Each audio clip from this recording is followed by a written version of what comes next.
So this year, my district has went to Go IEP, which is a state endorsed IEP special education document program. And so we've been transitioning to that, and there's a few changes that's come with it. And one's been we have to upload all signed documents like notice of meeting, attendance sheets uh, to this program. So up until now, we've had to turn in paper copies of everything with a cover sheet and a couple other things, and it goes into a filing cabinet at the county office. So I serve as the lead special education teacher here at the high school, which is the only high school in the district. And then I work very closely with the special education uh, coordinator for the school, and he also works with three other schools in the district, Mike. And Mike has really got this proposal where he's wanting to push going to virtual, completely scanning all documents in and going away from the paper copies.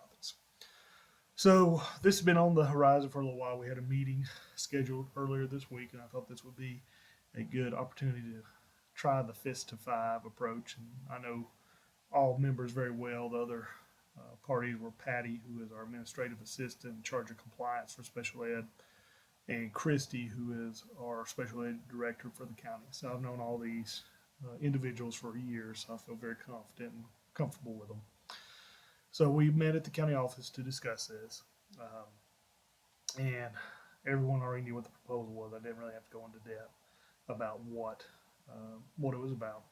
So I went through Dufour's definition of consensus. I didn't use Dufour's name per se, but we went through and kind of discussed the idea of consensus is not everyone agrees, which is different than most people, or even I would originally think. If you meet consensus, you think everyone can at least deal with it and they're good, and you move on. But uh, we went through just that consensus means that everyone can live with the decision, but also they're going to support your colleagues, and you're also not going to impede implementation. So a little more, a little deeper than the general idea of consensus, I believe. So after doing that, we moved on. I gave the definition of the different rating scales for the fist to five approach, and we just went ahead and took a quick poll at the beginning since everybody knew what the proposal was.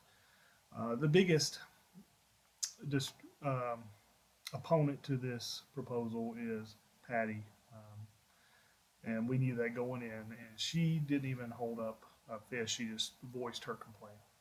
You could see the nonverbal cues, and she was really against very stern countenance at that time. Christy, after Patty voiced her displeasure, she gave it two. I went with a four, and Mike went with a five. So we allowed Patty to kind of voice her concerns to begin with, since she was the most adamant against the process. And her biggest issues were that she thought compliance was going to suffer, that people wouldn't take all the steps necessary, they'd be missing documents. And she also voiced issues with the teachers that aren't as technology savvy, of their ability to actually upload everything correctly, label it, date it correctly, and that it would be there, accessible in the right format. Next, we let Mike talk, and he talked about the pros, which are the ability to get rid of all paper copies, not having to hold on to the paper copies in the file cabinet at the county office, just cutting back on the paperwork.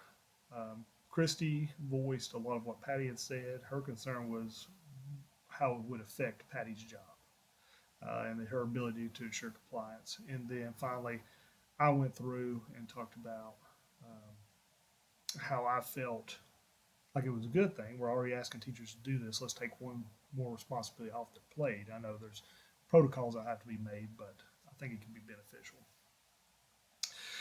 So we went through. No consensus was made, unfortunately, but then a new proposal was made to pilot a program in which 2 to 3 teachers from each school, the ones we feel comfortable with, would pilot this program. We would see at 90-week intervals, we would check their progress, how they're doing, and see how the program we would reconvene as a team and kind of talk about it. And then at the end of the year, we would make the decision whether to continue to pilot it in the program or expand it out. So everyone seemed a lot more open to that idea. You can see, especially like Patty, that she was smiling by that time. She had kind of softened in her appearance and nonverbal cues. So uh, we took another vote on that. Um, Patty did move up to a two on that. Christy went to a three. I stayed at a four, and Mike went to stayed at a five. So we did agree on that. We talked about it and made sure everyone was at least good would support the program and wouldn't impede the progress, and everyone agreed. So that is something we are going to start moving forward with after Thanksgiving. Um, so I felt like it was the Fist of Five approach was a good way to initiate conversation, especially difficult conversations. But I could also see if you don't know the people really well, it is a little bit, um, I won't say embarrassing, but it kind of puts you on the spot of at the very beginning you have to give uh, your opinion on something, which can be difficult, especially if you don't know the people very well. But I think if this was initiated in a organization and became kind of part of the culture, that it could be very beneficial and something that people would understand very quickly to solve difficult problems.